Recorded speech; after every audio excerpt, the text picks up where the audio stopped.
So I think it's time we had to talk about the Pokemon hobby.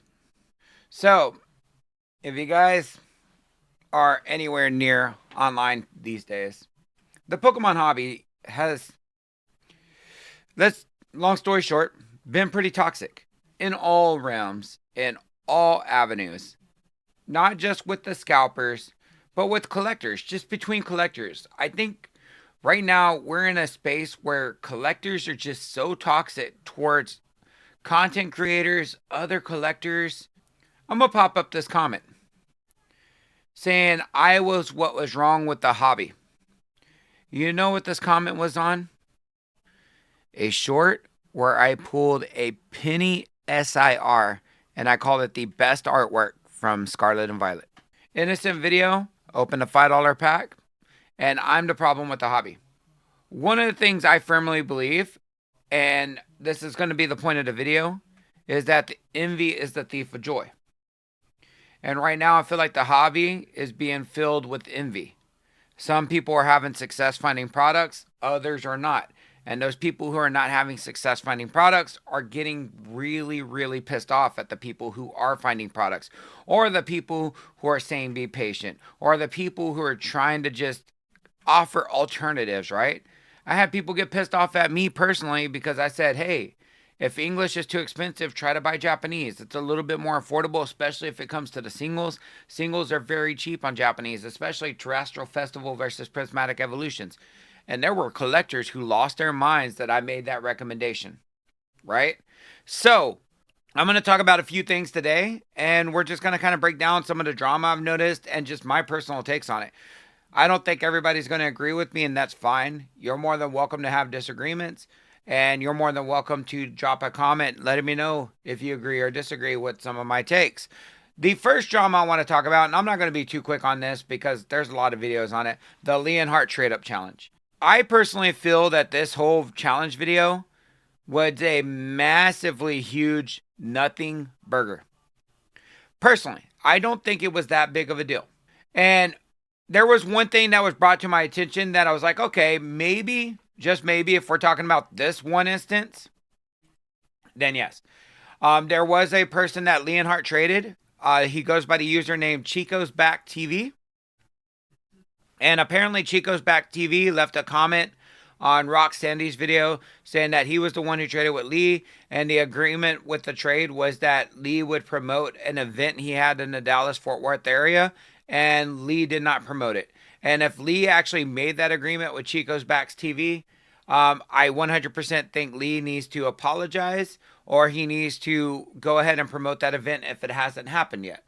Lee should 100% offer that guy what he promised. If that was the case, once again, we don't know. That was off camera. It's he said, she said. But if that was the case, Lee totally owes this guy. But the reason why I think this is definitely a hate campaign against Lee more than anything, and this is where I started noticing that the community is becoming really toxic, is all of the vendors outside of Chico's Back seems to be thankful for Lee stopping by their booth, showcasing them in the video, that sort of thing, right? If these vendors feel like they got ripped off, if they got pressured, why are they on Lee's video commenting, thank you for stopping by our booth, glad we could help your trade up challenge, that sort of thing? Not every vendor commented it, but the vendors who did comment seem to have a positive interaction with Lee. And sure, maybe some of those vendors are just kind of like, hey, I just want to look good for the free promotion. And that's fine. But you know what? That's what every trade up challenge is, right? Trade up challenges have existed for years. Like, I think we seen trade up challenges all the way back in like 2019, 2018. People, can I trade this paper clip up to a PSA 10 prize card in the Yu-Gi-Oh realm, right? Like stupid trade up challenges. And the trade up challenges only work one or two ways. And this is a fact, guys. There's only one or two ways trade up challenges work. So don't watch a creator at the age of 27 or 36 and think that a trade up challenge will work. It only works if one, you have clout, or two, if you're a kid. If you're a young kid, you could probably succeed at a trade up challenge. There are a lot of vendors out there that if a kid comes up to the booth, they're willing to work deals and willing to make the kid's time in the hobby enjoyable. Look at Coop's Collectibles, for example, right? I'm pretty sure if a kid walked up doing a trade up challenge to Coop, Coop would probably entertain the idea and help the kid out, right? And there's more vendors than just Coop that would do that. I think a lot of people in the comments were saying like Coop's Collectibles the only one to do that. No, there's a lot of vendors in this hobby that would absolutely do that for a young kid. So I think the kid argument's kind of dumb because if kids try to trade up challenge, they may not get a yes every time, but they could succeed. Because there are a lot of vendors who have a heart, who know these kids are inspired by YouTubers who would entertain the idea. The other thing is the content creators who have the clout, right? These vendors know that if they participate in these trade up challenges and if they offer or entertain them, it's free promotions, right? They don't have to pay Lee to be promoted. All they had to do was take that trade, right? Sure, Lee asked for some dumb trades, and I think that's just him being a dumb idiot, if that's my personal take. He asked for some ridiculous trades, but these vendors still entertained the idea of trading because they know they benefit from it. A lot of people mad are showcasing that they've never vended, that they've never tried to make a business in this hobby. Because if you can get free promotion to somebody who has the reach to millions of people, you're going to take it. Even if it costs you $100, $200 in a lost trade, you're looking at that as like a huge opportunity. These vendors did not look at it like it was a bad thing or that they were forced into it. That was a huge opportunity for most of these vendors. Some of them saw the value in that free promotional material and making that trade. Some of them did not. That's why some of them refused Lee. Sure, you could say that Lee looked disappointed after being rejected by some of the trades, and maybe he was. He did look kind of goofy after like being refused for one of the ridiculous trade offers he tried to make. And yeah, all right, I can agree there. Lee might have looked goofy. I think personally, just from my experience, from my watching of the video, that these vendors, the ones who entertained this trade, they were doing so because they knew they were gaining out of it. They didn't feel guilted into it. They weren't losing money because that was free promotion on them. Every one of those vendors was spotlighted in Lee's videos, and they knew what they were getting. Then the last one, and this is the one where I was like, okay, this is just a hate campaign now. And this goes to, I don't know if it's Kira or Kyra, the content creator that made a video that kind of went pretty big on the Leonhart drama. The young lady that trades Leonhart the Mew, she absolutely said she enjoys the trade, that she wanted the trade, that it was her choice to make the trade, and that she was happy to get the fire energy. And then I seen Kyra's status update where she said that even if the girl is happy, she still felt Lee was in the wrong. You know what vibe that gave me? And sorry if you disagree with me, but let's be real. You know what vibe that gave me? It's like a white person saying they're offended on behalf of a Mexican person, but the Mexican person saying, nah, that's cool. It's like somebody being offended on behalf of somebody else when that other person isn't offended. Most of you would think that's clownish behavior. Why are you mad for somebody's trade when they're not mad? The girl has commented on multiple videos saying she wanted the trade and she's happy with the trade and she was comfortable with the trade. Why are we mad at that? Why is anybody mad at that? It's clownish behavior. And it's just kind of weird. Guys, if you care that much about this YouTuber's videos, it's kind of weird. I hate to break it to you. But the Lee video is not the only drama. And this is where I started really realizing, man, the Pokemon community is becoming toxic. So I want to focus on Mystic Rips and I want to focus on Danny Phantump. They both recently posted, I think Mystic Rips posted he would no longer do his 500 packs series. Something he's been doing for years. Something that wasn't a problem when he was doing it for sets nobody wanted. Let's be real, guys. Most of you in these comment sections didn't want Obsidian Flames when it was cheap. Those boxes sat for $80 and none of you fuckers were buying it. So let's be real. Most of you were not buying Obsidian Flames at $80, but this man was. And he was opening up 500 packs at a time. But now because you can't source the product because you're not lucky enough to source the product or you're uncomfortable paying market, now it's a problem for him. Sure, I get it's a bad taste, but why should he stop making the content he was already making in the bear market, the down market, the market where nobody wanted anything when the market's hot? It's not fair to him. Sure, I think Mystic's cringe. I think his content's cringe. I think he's a cringe creator. And I truly think that he's in this hobby more for the money than it is for the actual love of Pokemon. But that's my personal opinion, right? But that never once did I think, man, I really hate that he's opening 500 packs of Journey Together, because I didn't think that when he was doing that with Paradox Rift. Hell, I didn't even think that when he did it with Surging Sparks, because when Surging Sparks first dropped, you can find boxes for under 160. It wasn't until Pikachu skyrocketed post-release that Surging Sparks took off. Surging Sparks at one point in time was affordable at MSRP while it was on shelves. Restocks were not being lined up. You can walk into a Thursday afternoon Walmart restock and still find Surging sitting on shelves. Nobody complained then. So why is it a problem now that this creator's doing it? And once again, I don't really like Mystic Rips. So instead, we're going to go ahead and focus on somebody else that I actually do respect in the hobby. Somebody who actually has tried their best to get as much product to the people that he can, who has given away a Prismatic Evolutions Master Set to one lucky collector, who gives away a Master Set every set release, and who constantly tries to supply at MSRP, even though he could upcharge and still sell with how well known he is in the hobby and how trusted he is in the hobby. Danny Phantump. I forgot which opening it was, but man, oh man, the comments were so toxic. Towards Danny of all people. Must be nice having a distro relationship. Must be nice to be able to find product. Envy and bitterness in this hobby. And it's just disgusting because it's towards somebody who's actually trying to do right by the hobby. There are so many people, and you know what? Let's freeze frame. All of those that you just seen on the screen, whatnot. TikTok. Streamers with thousands of packs sitting behind them at a time. Dozens of ETBs, dozens of booster boxes.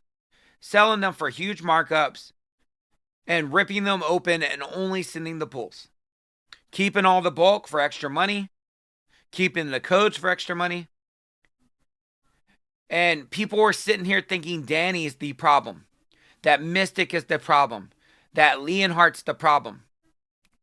Sure, I would love if more of these creators would maybe speak out more about these issues, right? Maybe Lee making more content speaking about these issues. Maybe more vlog styles or documentary style videos where he's just talking, right?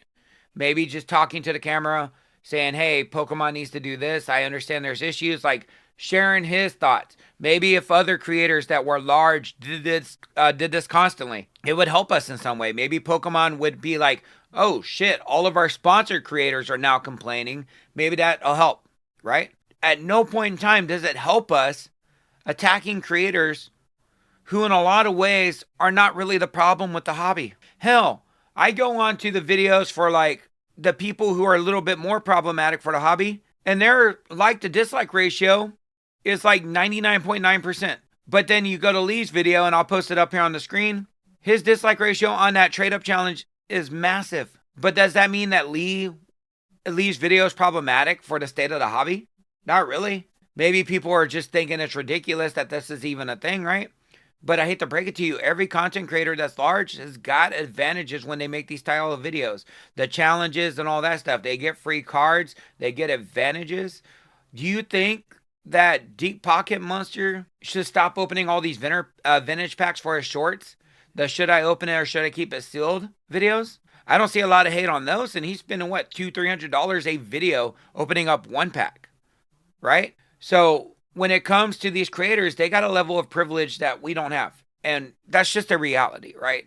But I don't think they are the responsibility. I don't think these slow YouTubers that open up one case of product at a time or that do one massive live stream once every 3 months are the problems. I think the problems come to the whatnot breakers, the streamers that are breaking packs, that are breaking by the hundreds every night, going live 5 nights a week, ordering so much of the product. Then you have the scalpers who are buying it and flipping it. Then you have the collectors who are buying anything they can to stick it in their closet. Just go look up the Destined Rivals ETB on X or on Instagram and see how many people have already confirmed that when theirs arrives, it's being sealed. It's staying sealed. Nobody's opening it.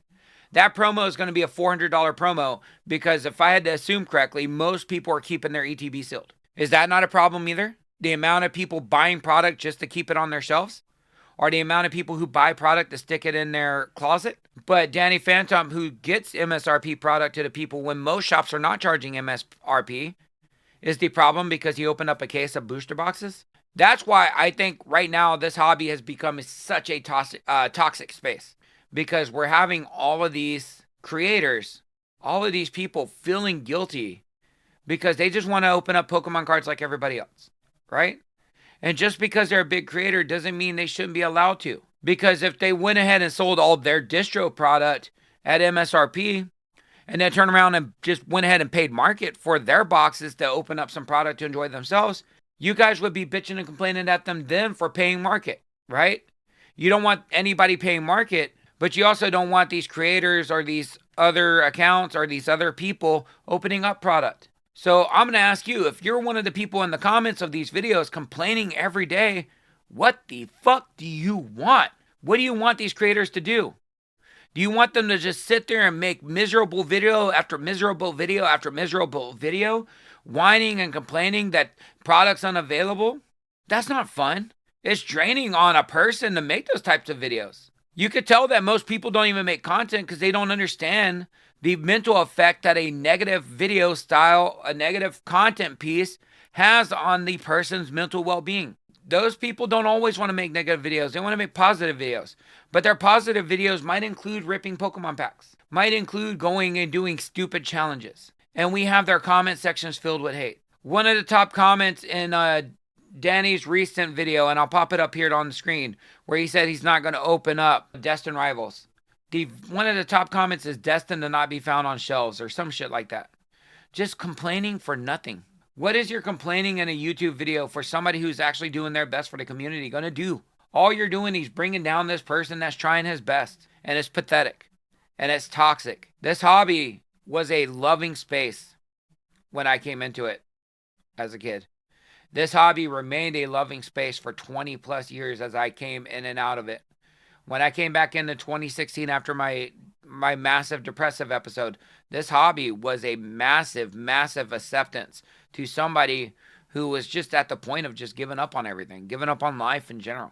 And I found this hobby. I got friends into this hobby, went to Pokemon regionals, met so many amazing people. I still know a lot of amazing people in this hobby. And it's thanks to this hobby that I have some of the friends I have.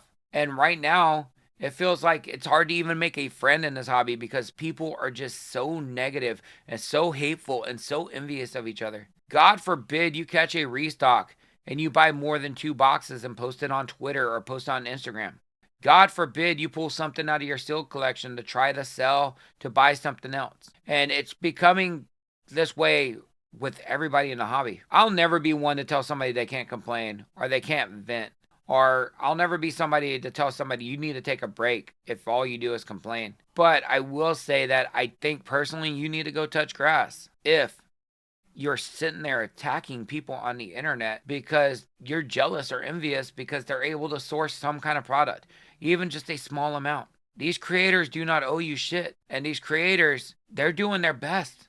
None of them are perfect, but they're trying their best to help bring joy into the hobby that is so toxic and so negative right now. And if all you want to do is remain toxic and negative, you're not helping anybody. You're not helping yourself. You're not helping these creators. You're not helping the hobby. You're not helping the community. Anyways, guys, that's it for this video. I'm not really going to go into a long spiel about subscribing to my channel or whatever. I'm going to tell you, if you're here for my channel, I rip Pokemon cards, but I rip other TCGs too. And if you're mad that I rip 2 to 3 boxes at a time, I don't give a shit. Because I'm going to keep ripping. That's what I love to do. That's how I collect Pokemon. I don't buy singles. I buy boxes and I rip them. And I wish these other creators would develop that attitude and quit feeling so guilty because of their whiny comment section of people who are just miserable and have spent the last 2 months whining every day, every single day. Anyways, guys, I'll catch you on the next video. Bye.